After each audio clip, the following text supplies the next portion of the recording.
So the labor principles we have implemented across every asset class that we have at CalPERS. We started on our private equity team, and all going forward managers where we will be doing allocations to have all signed on to those labor principles. We're working through some of our fixed income managers and some of our public equity managers, but the number is around 95% of every manager that we're allocating to have signed on to these labor principles. The AIC is actually signed on, maybe not fully to our labor principles, but it's a restatement of what the AIC has already signed on to. So all the private equity managers understand that these are basic expectations from an LP like CalPERS. And frankly, I think any LP would have these expectations about how workers are treated, worker safety, a workplace free of harassment. So what it has created for us is it set the expectation very clearly. There's no confusion about the expectation. It allows an engagement process when we hear and we get stakeholders showing up at our public meetings here in Sacramento. They also have the ability to dial into these meetings and make a complaint or express a concern about a company that we're invested in, whether that's Tesla, whether that is an Exxon, it might be a private equity company.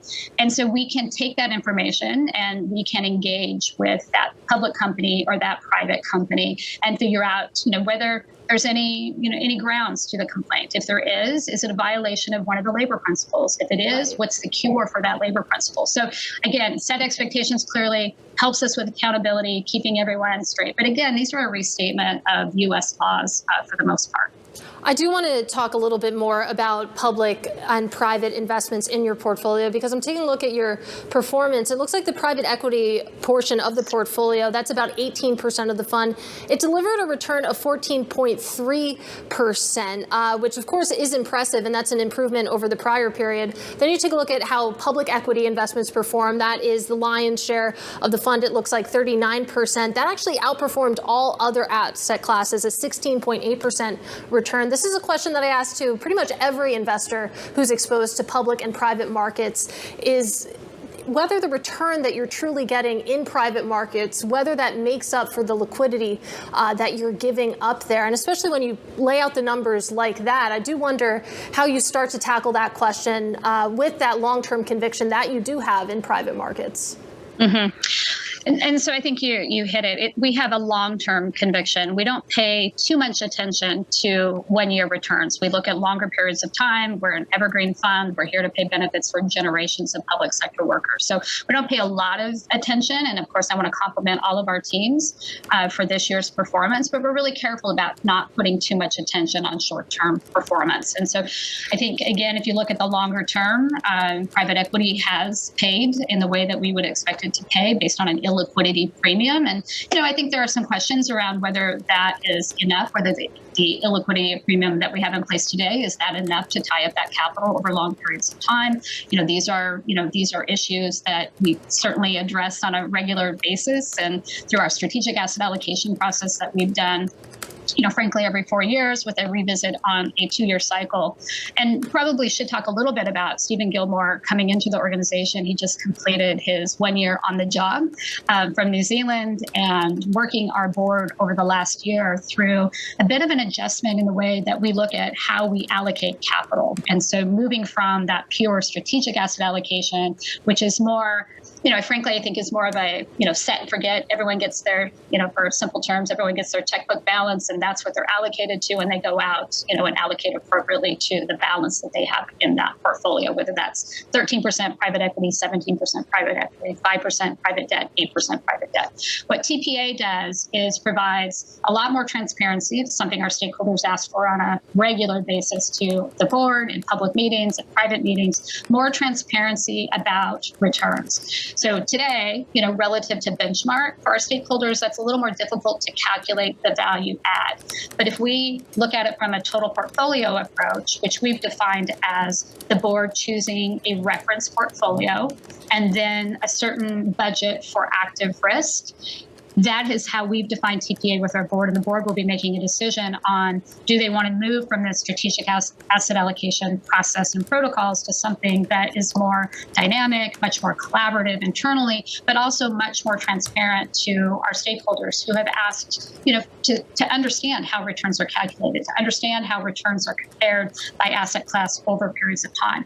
With a reference portfolio, which is a passive portfolio, it's going to be very clear when the team uses that active risk budget to outperform, publicly listed companies as an example. So I think these are good wins for the board. I think they're good wins for CalPERS around transparency, and I think it's something our stakeholders have been asking for. Marcy, great to have you on the program. Really appreciate your time and hope to get you back soon. Marcy Frost there is the CEO of CalPERS, talking to us about her investments and her team. Coming up, the U.S. and China are back at the negotiating table working to extend their tariff truce. We'll speak with Elliot Hentoff, State Street's head of macro policy research, next. This is Open Interest.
The U.S. and China continue trade talks in Stockholm. This is the third round of talks between the two countries in less than 3 months. Both sides are looking to extend the 90-day tariff truce that expires in 2 weeks. Bloomberg's Oliver Crook is in Stockholm.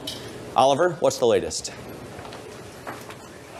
Yeah, that's right, Matt Miller. We are waiting here for potentially a press conference from the U.S. side of that delegation that is led by Scott Bessent, the U.S. Treasury Secretary, and Jamieson Greer, the U.S. Trade Representative. They've been locked in discussions with the Chinese Vice Premier for the last 2 days, 5 hours yesterday. They're closing in on 6 hours of their discussions today. And as you say, an ambition to try to extend the truce that is currently holding between the United States and China on the issue of trade. Remember, that is a trade war that escalated to tariffs of 125% that basically precluded any kind of trade between between the two biggest economies in the world. What they would like to do is to extend that potentially for another 90 days. Remember, that is set to expire on August the 12th. In terms of getting an actual broader framework for a trade deal between the U.S. and the United States, we are still some distance away, but it'll be interesting to hear from the U.S. Treasury Secretary if these issues were brought up. You know, the fentanyl precursors, the issue of TikTok, the question about the trade balances, and how do you actually close that trade surplus that China runs with the United States. These are all the things that we hope to hear from the U.S. Secretary in the next couple of hours. Yeah, looking forward to those remarks. We appreciate the update. That is Bloomberg's Oliver Crook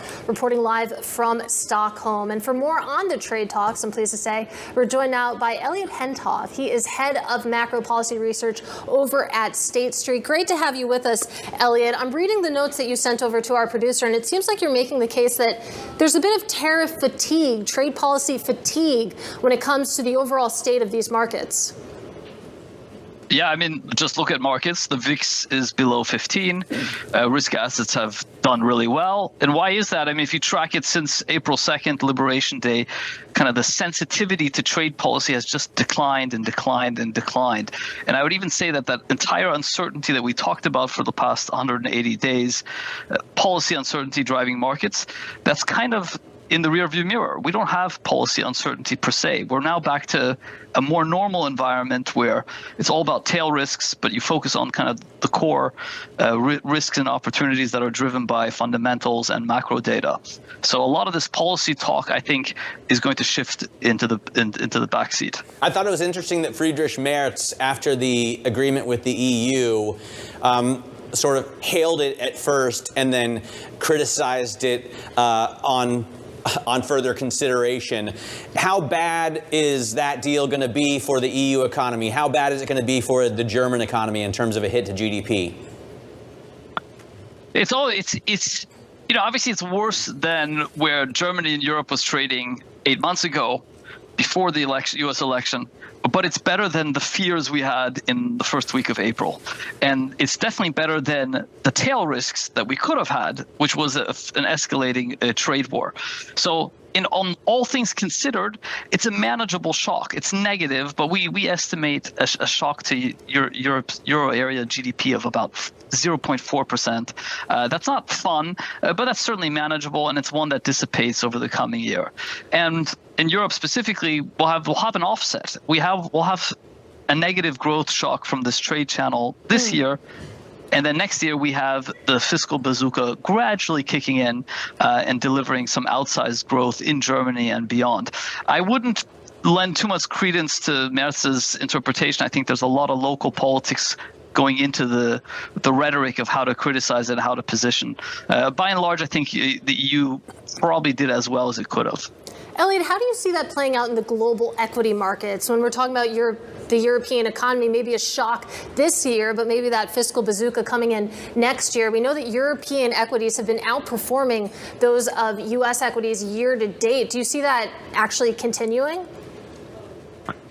Yeah, that depends on the time horizon. I think when we look into 2026, we could indeed have a repeat outperformance of Europe. I think in the near term, that is a little bit harder to imagine because now we have the trade shock. It is going to hurt. There will be reduced exports, margin compression, and so forth. And so Europe has to first get over that. So it's really a question of the time horizon. Short term, I would say no. But looking into 2026, we're more optimistic. From a macro perspective, I mean, we have penciled in the highest growth rate for the euro area in nearly a decade for 2026. It's only 1.5%, but that's the highest the area has achieved since 2017-18. And so on the back of that revival, we could have an equity performance that is quite impressive next year. But for now, I think we first have to kind of digest what we've just gotten. The U.S. markets continue to power higher, Elliot, but if you look at the U.S. year-to-date performance versus the rest of the world, particularly Europe, we're just not doing nearly as well, right? The DAX is up 22%. The IBEX 35 in Madrid is up 24%. And meanwhile, the S&P 500 is only up less than 9% year-to-date. Today, I think Peter Oppenheimer from Goldman Sachs is saying that, U.S. investors should really look to diversify out. But do you think U.S. markets catch up with those European high flyers? Yeah, look, again, I think you do have to compare it to the a priori. Coming into this year, global asset allocators were extremely overweight U.S. equities. They were underweight pretty much everywhere else of the world. Some of there has been a normalization of positions, and that partially reflects kind of the catch-up as money has flowed back into these regions, and where the conclusion of some of the policy actions, particularly in Europe, that obviously the outlook and the tailwinds have shifted and improved a little bit. But that said, if you look at where are global asset allocators today, on Europe, they're still roughly neutral. They are not necessarily overweight. There's certain sectors there they may be, but overall, they're just back to neutral. So there's still some potential upside there from a perspective, from a fund or from a flow perspective, if the fiscal story really materializes. All right, Elliot, up against the clock. Have to leave it there. Really appreciate your time this morning. That is State Street's Elliot Hentov. And still ahead, the IMF warning the world economy will keep weakening even as it shows some resilience to trade disruption. We'll speak to the IMF's chief economist later this hour. This is Open Interest.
We're slowing down the hiring in jobs that are, quite frankly, soul-crushing jobs. Customer support, 80% of the customer inquiries and cases now are fully managed by agentic AI.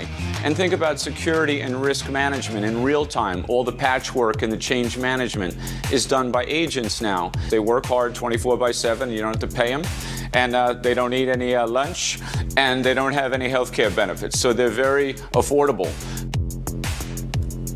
That was ServiceNow CEO Bill McDermott adding his voice to a growing chorus of leaders warning fewer humans will be needed as AI takes over. Reflexivity CEO Jan Szilagyi told us on Friday, for example, that fewer analysts will be needed on Wall Street as firms start to use his platform. So where else is AI going to drastically reduce headcount? For the answer, let's bring in Joe Kaiser. He is the CEO of growth stage VC firm Mercato Partners. Joe, thanks very much for joining us. Let me ask just that question. You know, where else do you see fewer and fewer humans needed as AI starts to take over our jobs?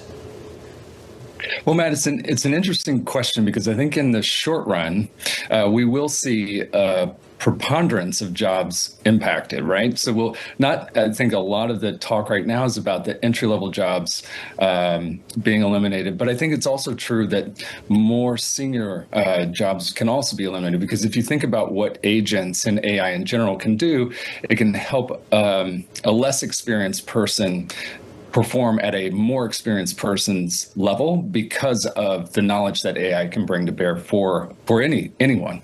But offsetting that, Matt, I think is we are on the cusp of a boom in small business and startups because of the barriers that agents and AI are eliminating.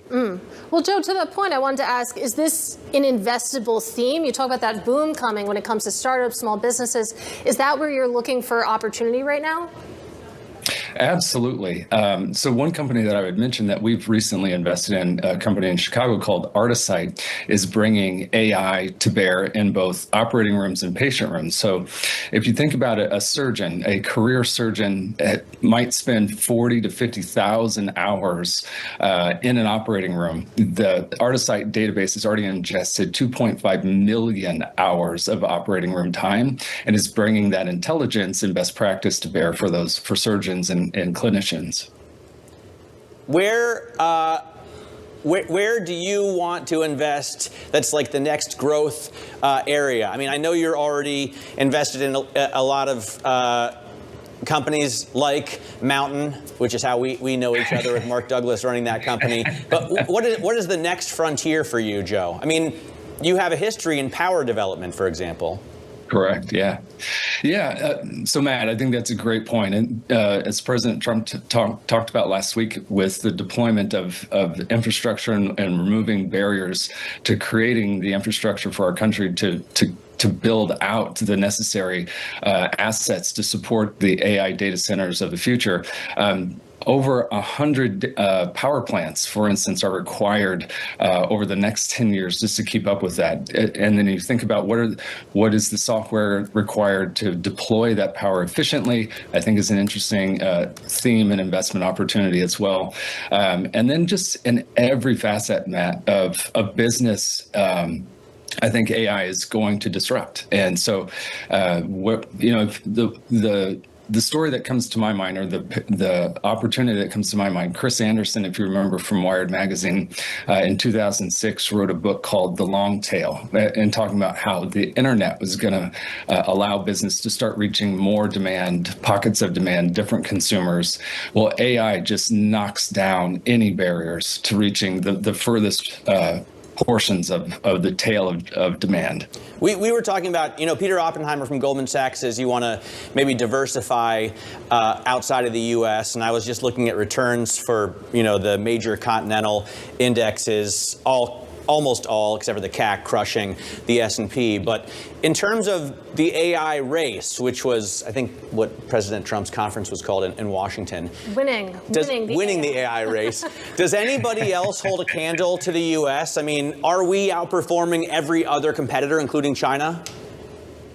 We are outperforming today, Matt, for sure. I think, but this is a humanity race, right? Not just a U.S. versus another country or set of countries race. So whether it's China, it's Europe, any other part of the world, AI is for the betterment of all humanity. But having said that, I think the U.S. has a lead today, and President Trump's desires to remove barriers to development as well as barriers to content to continue training models is required, I think, to keep us as a nation in the lead.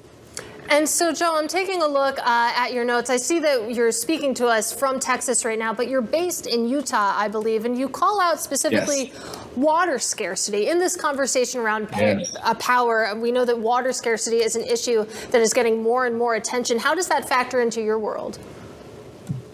Well, it's, a lot of the conversation so far has been about the shortage of power and electricity available today and how that will, if not properly managed, can affect the homeowner. But I think the same holds true for water. The cooling of data centers today is done with water, and obviously we use water to produce crops and the food that we eat. So as that scarce resource becomes scarcer, it could have implications on the cost of food, for instance, and the cost of the water that we consume as humans. So I think that is something that we have to pay close attention to. But there are technologies that are not water-based that are in the development stages that should solve this over time. All right, Joe, fascinating conversation. Hope to continue it soon. That is Joe Kaiser of Mercado Partners. Meanwhile, let's get a check on these public markets right now. Matt, you can see the S&P 500. It's still green, but not by very much. Higher by about 0.1% on the S&P 500. Big tech, the slight outperformer here, as measured by the NASDAQ 100, ahead of some very consequential earnings, all as that bond market rally continues, with 10-year yields falling another 5-6 basis points. All right, so we still can hold out hope for another record close today. Of course, we still have quite a few hours to go. Yeah, until, day's not over yet. That 5.5 hours. Let's get a look at some of the single stock movers this hour. For that, we go to Bloomberg's asset reporter Denitsa Sikova over in the corner. Let's start with Sarepta, one of the big gainers today. It comes after U.S. regulators reversed course, and now patients who can walk are allowed to take its gene therapy. Sarepta shares are up about 28% of the news. Of course, 10 days ago, FDA requested that the company pause all shipments. Then the drug, after 3 deaths, the company initially refused, then paused the shipments. Now we're seeing big relief, but the company is still down more than 80% year to date. RBC Capital Markets are saying this is taking the edge of solvency, but it won't eliminate its challenges. The drug will likely still be used less, so definitely more pressure going, but big relief today. And one company that is seeing a lot of pressure today is UPS. Big drop after the parcel carrier declined to provide full-year revenue or operating profit guidance.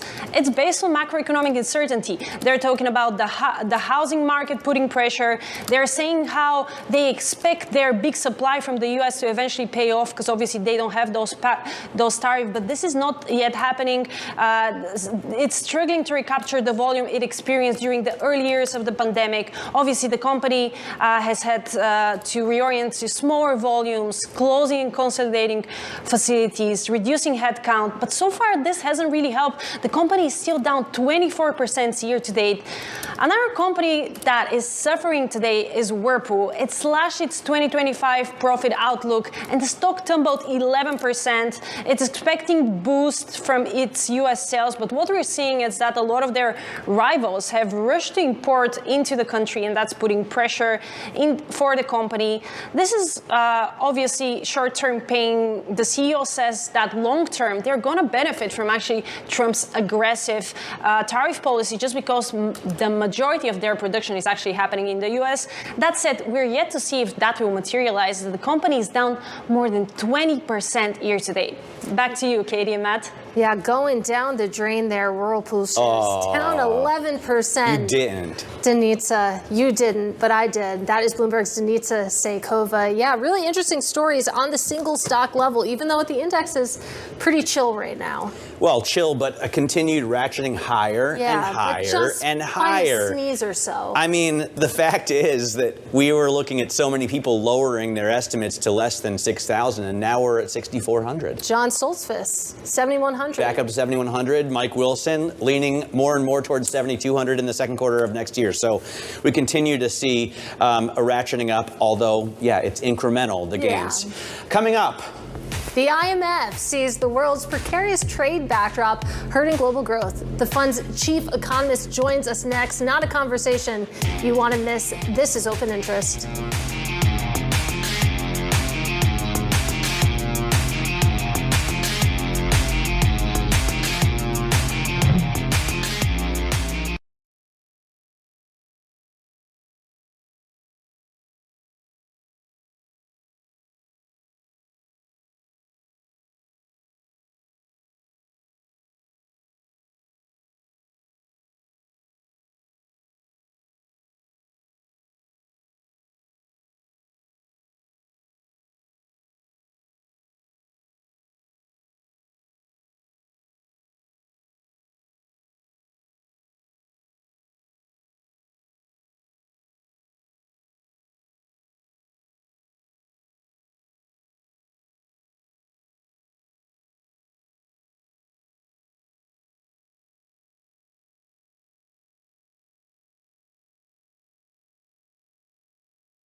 is Bloomberg.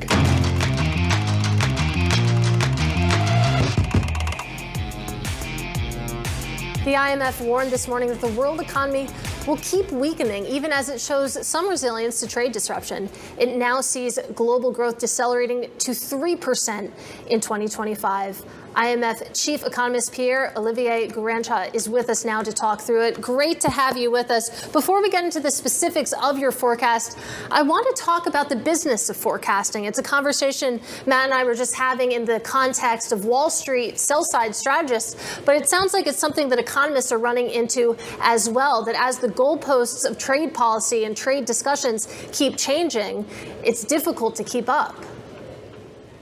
Well, it certainly has been quite challenging in the last few months. And since our April projections in our spring report, and even in the WEO update we're just having, we see developments almost day by day. We had announcements on the US-EU trade deal. We had the US-Japan announcement not so long ago, and I could go on and on. And so, of course, we are trying to take all of that on board as best we can. But at some point, we need to stop the clock and see where we are. And that's what we're doing with this WEO update. So we see from your update that the global economic growth expectations are diminished versus the expectations previous to Liberation Day. Do you see a recovery in the next few years? Because I think the Trump administration all along has said there will be some pain shorter term in order to rearrange global trade longer term. Well, what we are seeing is sort of a glass half full, glass half empty kind of situation. We are seeing a modest upwards revision in our growth projection compared to April. But April, when we had our last round, was really at a point where the tariffs that were announced were very elevated on a number of countries. And so some of the upwards revision we have, some of the upgrade, is on the back of the modest easing of trade tensions. So that's the glass half full. The glass half empty is that even with this modest easing, the tariffs are here, and the tariffs are sizable. We are expecting tariffs of the order of 17%, sort of the average tariff of the U.S. on the rest of the world. We were at levels that were less than 3% when we're as of last year. So very sizable increase in the level of tariffs. And so when you compare where we are now compared to where we were expecting to be before tariffs were announced in early April, then growth is actually revised down. Now, where is it going to go? Well, we're here. The important thing to keep in mind is medium-term growth has been relatively weak in the recent years, and it's expected to continue being weak. We have much lower long-term, medium-term growth than we used to have, let's say, 10, 15 years ago. And so that's a concern here, is that the tariffs are actually going to add to that tepid, mediocre medium-term growth and may not necessarily be reverted anytime soon. Let's talk specifically about the U.S. because you raised your GDP outlook for 2025 to 1.9% and then a very slight acceleration to 2% growth in 2026. And it feels like with every important economic release that we get, we take out our magnifying glass and we try to find tariffs and trade policy somewhere in those releases. And you think about the U.S. economy specifically, it feels like the labor market is holding up. It feels like inflation really has remained under control. But taking a look at the numbers that you put out this morning, it sounds like where we could see the impact is just in overall robustness and overall growth of this economy. Yeah, so we're seeing a slight uptick in growth for the U.S. in 2025, 1.9%. Some of that, again, reflects the fact that the tariffs are not as bad as they were expected back in April. That is helping a little bit. What has helped also the U.S. economy is an easing of financial conditions. Equity markets have been doing really well and have more than recovered since the April, first few weeks of April. When we're seeing also a depreciation of the U.S. dollar, that depreciation of the U.S. dollar is helping amplify, in effect, the tariff shock, because it's making foreign goods more expensive, both because in their own currency they are now becoming more expensive when you convert that into dollars, and also because they're facing the tariff. So it's amplifying the tariff shock, and it's making U.S. goods more competitive. So that is also helping a little bit. But then the other thing that you have is, of course, the budget bill that was just recently passed. That is going to have a modest expansionary effect impact on the U.S. economy, especially in 2026. That's behind the upward revision we have to 2% for next year. So now, stepping back, do we see the effect of the tariffs yet? Well, it's starting to appear, but it will be building up. Where do we see that starting to appear? Well, we see that when we're looking at the impact of the tariffs on domestic prices. We're seeing some signs of transmission into domestic prices when we look at the June CPI, and we expect that will continue.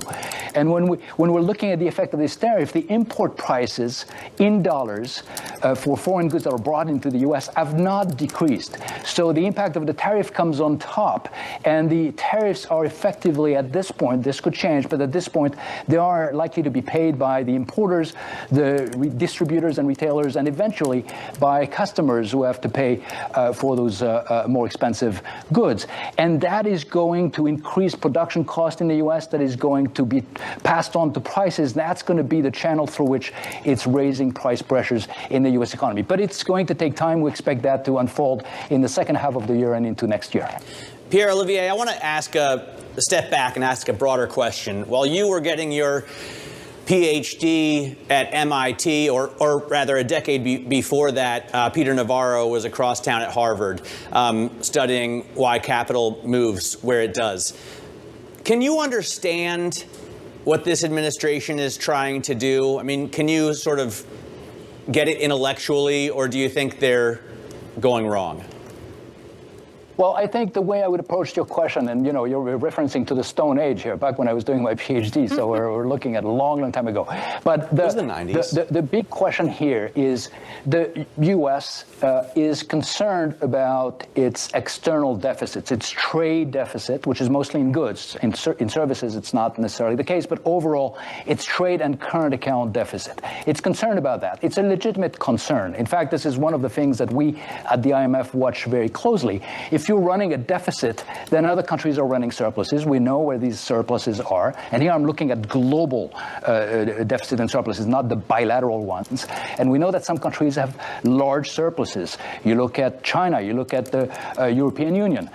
So there is a question about whether deficits and surpluses can be too big. And that's something that we look at very closely. Now, our assessment is that tariffs and trade policy as has been implemented has very little chance of actually significantly reducing these deficits, these external deficits of the U.S. Why do I say that? Well, because when we look at what's driving this, it's mostly coming from domestic policies that are contributing to these deficits. And chief among them in the U.S. is fiscal policy. A fiscal policy with 6-7% public deficits in the last year, expected to continue with the budget bill that was passed, where some of the additional, whether tax cuts that have been implemented, will be partly offset by tariff revenues, but on net, it still will add to the debt.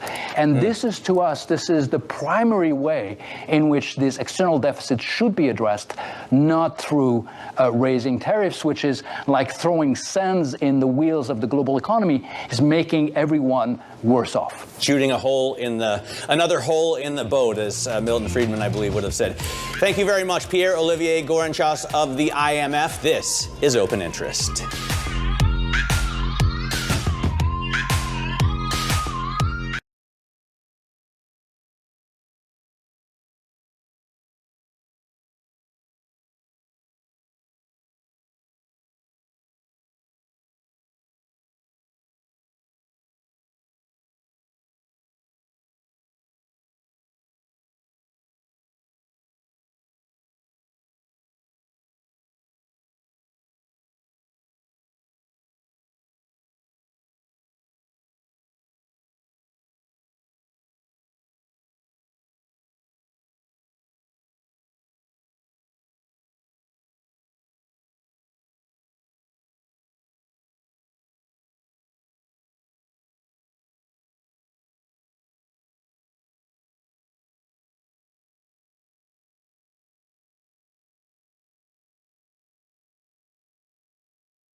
Novo Nordisk is plunging after it cut its full-year guidance in a surprise update, citing weaker than expected Wegovy sales. The drug maker also named a company insider as its new CEO. Let's discuss with Michael Shaw. He covers biotech, pharma, and healthcare for Bloomberg Intelligence. And Michael, you see shares of Eli Lilly, for example, falling in sympathy with what we're seeing in Novo today. So I want to ask, is this Novo losing share, losing ground, or is this an issue for the overall GLP-1 market? I mean, I think the direct read-through for Lilly is quite limited. It seems more of a Novo issue in the sense that the guidance cut was basically driven by headwinds to Wegovy through compounded GLP-1. Now, we thought that these headwinds were going to ease in 2Q. There are about 1 million patients on compounded GLP-1 in the first quarter. The fact that Wegovy is off the shortage list and that the FDA grace period for compounding manufacturing has ended, all of that kind of spoke to that headwind easing.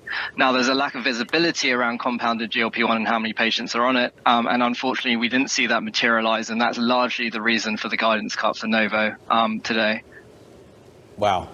Yeah. I feel like they could make some partnerships and sell that. Michael, we'll come back to you and talk more about this when we have more time. Running up against the break here, Michael Shaw of Bloomberg Intelligence talking to us about Novo Nordisk. I feel like they could make some partnerships like on Instagram and then do like microdosing of Wegovy. Yeah, they have made partnerships, particularly with CVS, for example, but definitely tough sledding for Novo Nordisk. We do have some breaking news from the Fed saying that Governor Adriana Kugler is not attending this week's meeting due to a personal matter. I will note that that means one fewer voter at this meeting. One fewer. One fewer, not one less, one fewer. That's right. Coming up tomorrow, former Goldman strategist Abby Joseph Cohen joins us, as well as Jeff Aronson of Centerbridge Partners. We may be looking at a new record, but for now, the S&P is lower. This is Open Interest.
Bloomberg Tech is live from coast to coast with Caroline Hyde in New York and Ed Ludlow in San Francisco.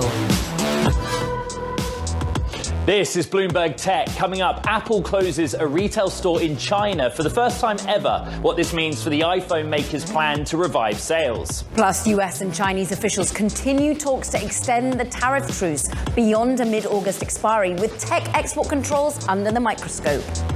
And we discuss SoFi's second quarter earnings with the CEO, Anthony Noto, as the stock surges. But it's alone in terms of surging right now, Ed. It feels as though the general markets are just treading water ahead of all-important Fed decisions tomorrow, a spate of earnings that is $11 trillion worth in market capitalization come Wednesday, Thursday. I'm looking at just the NASDAQ 100 clinging to gains of about 0.1% right now. We've got some big movers to the upside and the downside. Just get to some of the micro data.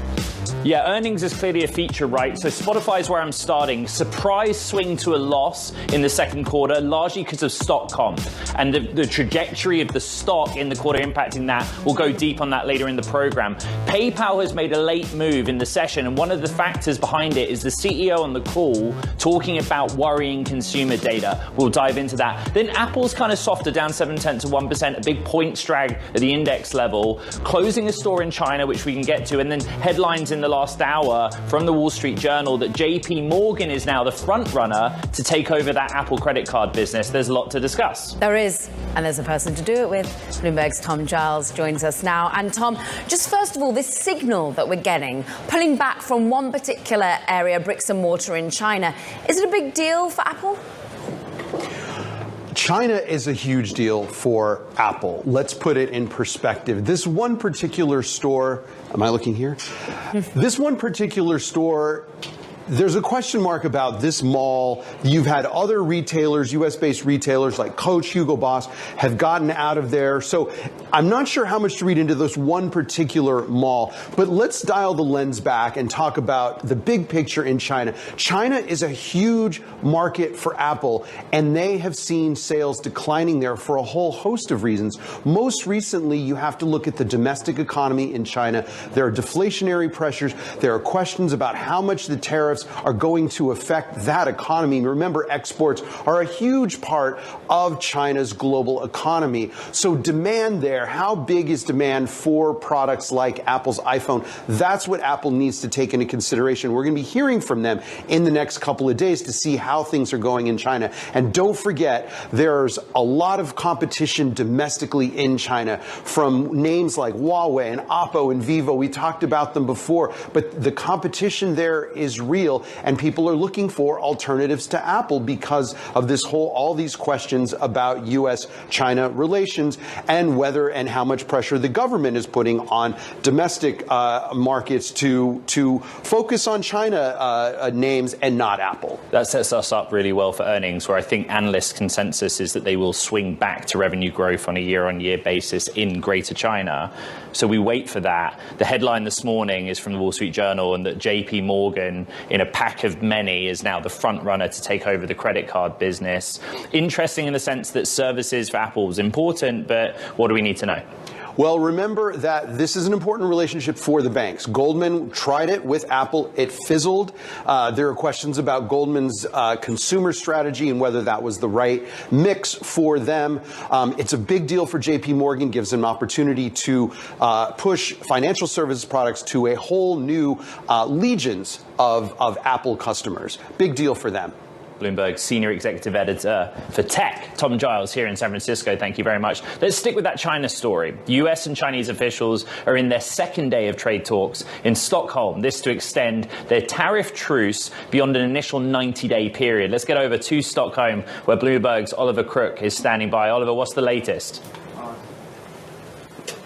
Yeah, that's right, Ed. We're just in the briefing room here. We're expecting Treasury Secretary Scott Bessent at any moment now in the next couple of minutes. Jameson Greer, who have been locked in discussions with their Chinese counterparts for the last 2 days, with the Vice Premier of China 5 hours yesterday, about 6 hours so far today in terms of the trade negotiations. And the ambition, as you say, Ed, is to extend that trade truce that currently stands between the United States and China. Those tariffs from the U.S. have dropped down to 30%. 20% of those are fentanyl related, 10% of those sort of baseline tariffs. And that's down from the 125% level we reached at the sort of fevered pitch of the trade war between the two sides. That is set to expire on August the 12th, and that is what they're sort of locked in the discussions to try to extend over another 90 days. There are plenty of other issues, Ed, as you cover every single day, that they have to discuss. The question will be, did they make progress on any of those things? Is there enough progress to give a kind of timeline on when a comprehensive framework could potentially be happening with the Chinese? Could there be something of a timeline on a meeting between Xi Jinping and Trump? These are going to be all of the questions that are going to have for Treasury Secretary Scott Bessent, and probably a few other questions on other issues of trade. The deal with the EU, there's still some open questions about steel tariffs, about pharmaceutical tariffs, so a great many questions to put to the Treasury Secretary when he comes out here in the next few minutes. There certainly is. Oliver, just going back to our sweet spot of tech, there has been a lot been made of rare earth metals, whether or not they've actually been able to get more swiftly from China into the United States. And of course, there was that offering, that olive branch of H20s going back from NVIDIA. Yeah, that's right. And that's really kind of the only place you've seen a great deal of olive branches extended from the U.S. and from China to one another. And we should say these are not just sort of acts of goodwill. These are two sectors in which each side is dependent on the other, whether it's the Chinese who have a stranglehold on those rare earth metals, on those magnets, or whether it's the United States that has a stranglehold on those advanced AI chips. And they've made those concessions, but not necessarily out of the goodness of their heart. There is going to be a question about whether or not those deliveries, those rare earth metals have been flowing. I'm sure that will be one of the questions to Treasury Secretary Scott Bessent. So we will get a little bit more detail on that, Caroline, in the next couple of minutes. So stay tuned, and we'll hear from the Treasury Secretary quite soon. We'll be coming back to you, Oliver Crook. Thank you from Stockholm. Look, let's get you broader context now. Michelle Guide is with us. She is the CEO of the Kroc Institute for Tech Diplomacy at Purdue, served as Assistant Secretary of State for Global Public Affairs under the first Trump administration. That was 2018 to 2020. And Michelle, the context now is one of which US and China are setting themselves up for this race, whether it be in AI, whether it be in manufacturing, whether it be in energy. Which is the most important outcome, do you think, in terms of where we take trade going forward?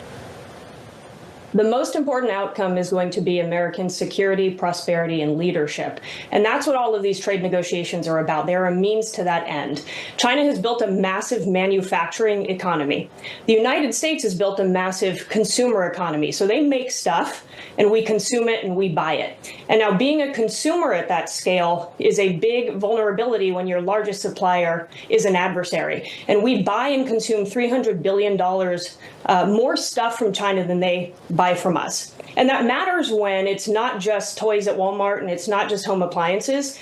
We are consuming things and dependent on them for things that are really important to our national security. As you had just mentioned, rare earth magnets, it's batteries, it's pharmaceutical ingredients, it's the ability to make ships across the world that have a commercial and a defense implication. So rebalancing our trade relationship is key to making sure that we are re-incentivizing our ability and making it more attractive to buy and to build these things at home than to rely on China to do those things. It's interesting. We, of course, had MP Materials with an announcement that they, as one of the only rare earth metal miners here in the United States, are going to be supplying Apple in some way. But are there enough incentives for what is ultimately a very dirty process? Do we want to bring that home, Michelle, more broadly? Well, China is either going to do it in a very dirty process because we have seen that the Chinese Communist Party does not have a lot of regard for the environment, or we can incentivize American companies to do it here in a much cleaner and more efficient and effective way. And so I think having America lead in these things, rare earth processing and other critical minerals, is going to be really important. We'll do it much cleaner, more effectively, safely, and trustworthy than the Chinese Communist Party.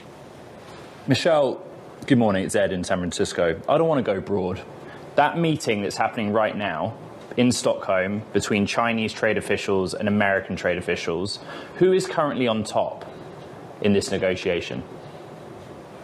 Well, I think what we've seen is that everything is on the table, and the United States has a lot of leverage. As you said, they want a lot of things from the United States, including our chips and including our consumer economy, because they are largely export based. And so we matter to them as much as they matter to us. And so I think everything's on the table. And ultimately here, the goal is to walk out with a better deal for the United States so that we are more prosperous, more free, more secure, and we can incentivize building the sectors here that are going to be important to American leadership. The president last week just talked about our big AI action plan and wanting to run on American tech. And so we need to incentivize the industries that are going to make that possible.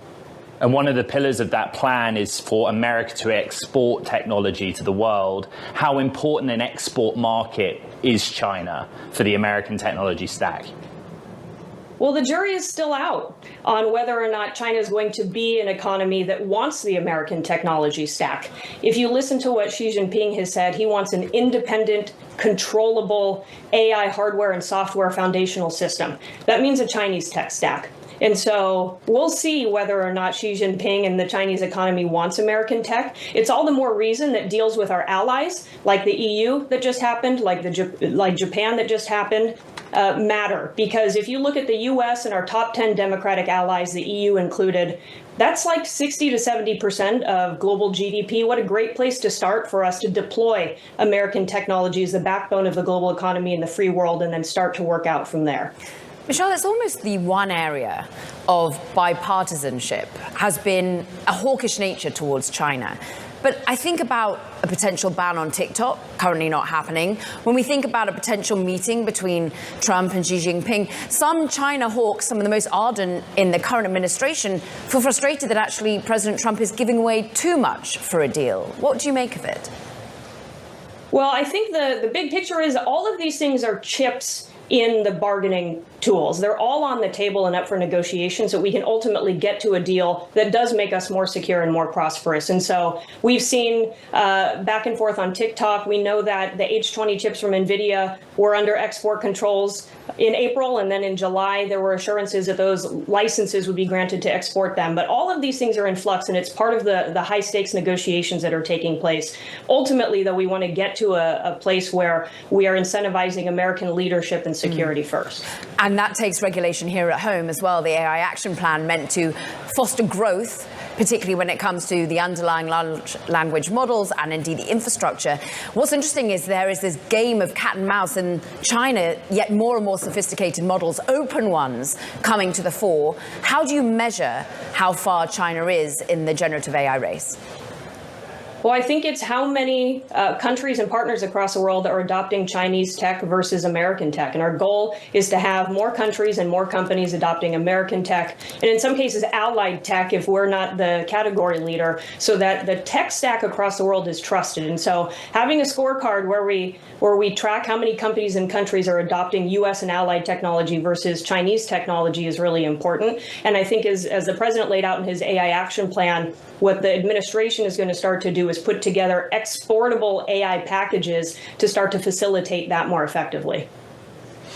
Michelle Guider of the Kroc Institute of Tech Diplomacy at Purdue, thank you very much. Now coming up, Spotify shares drop as the music streaming company disappoints investors with a surprise second quarter loss. We'll have the details next. This is Bloomberg Tech.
Spotify shares having their worst day in 2 years as the company reported a loss in the second quarter.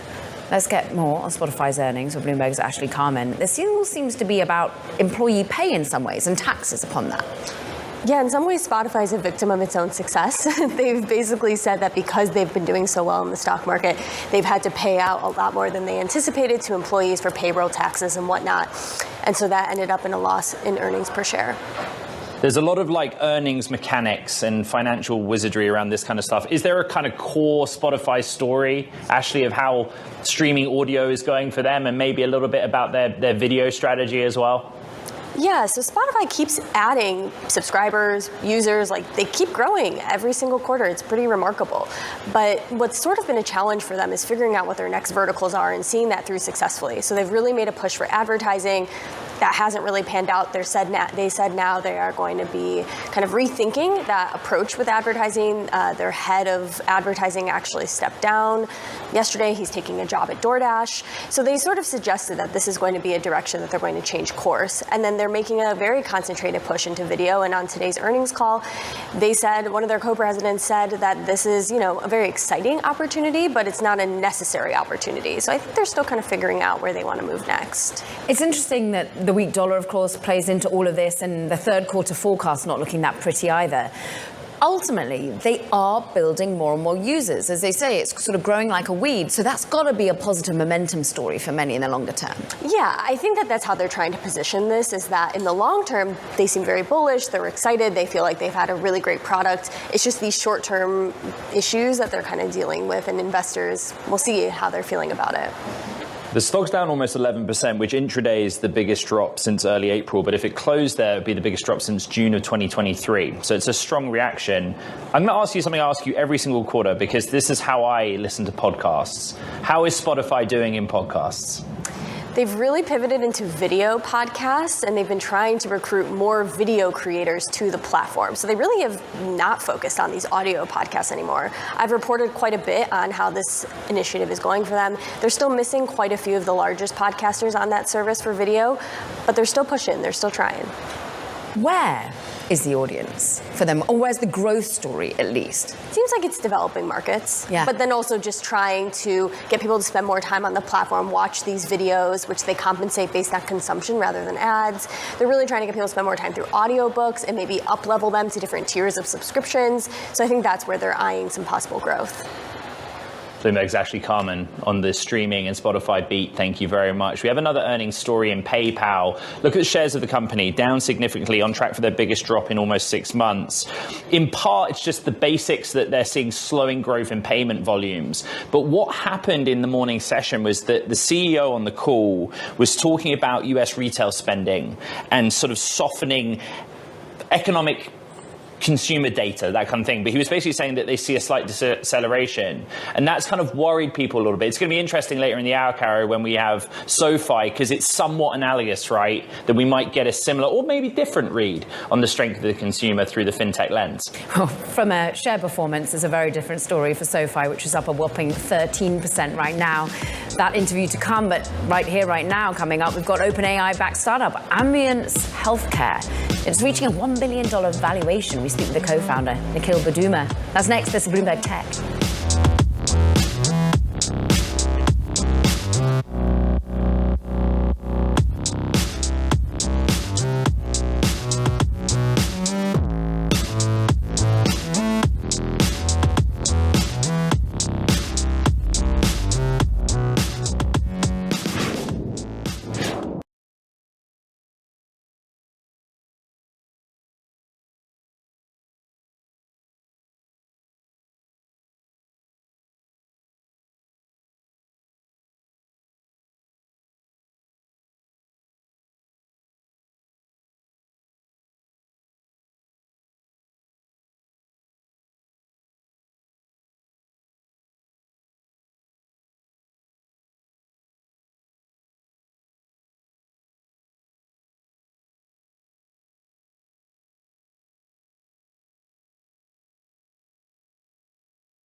OpenAI-backed startup Ambience Healthcare has announced it's raised $243 million in a new funding round, valuing the administrative AI company at more than $1 billion. For more, Nikhil Baduma, Ambience Healthcare co-founder and chief scientist, joins us. It's really interesting. I actually go back to maybe even 3 years, and this is where a lot of people said the promise in the near term was AI in healthcare. The administrative task. But the round is big. I mean, what do you need $243 million to do? Yeah, I think this round, $243 million, values the company at $1.25 billion. Now, that round is led by Oak, HCFT, Andreessen Horowitz, and with participation from OpenAI. I think it's a testament to this platform that we've built for health systems, which liberates clinicians from the administrative burden and enables them to focus on their patient. And a big part of it is we've built this sort of best-in-class platform, which in practice, what it does is before the patient walks into the room, the system actually summarizes all the context for the clinician so they know what's going on with that particular patient. In the visit, it's listening in the background. It's generating the documentation automatically for the clinician on behalf of them, as well as a summary for the patient and their families. And then afterwards, it's automating all the downstream sort of revenue cycle, coding and billing, prior authorization workflows, which is how health systems get paid. I think it's allowing us to essentially work with many more institutions. We work with some of the largest healthcare organizations, academic medical centers in the country, Cleveland Clinic, UCSF, Houston Methodist. I think this round is a testament to that work. Nikhil, what's the company's core competence? I understand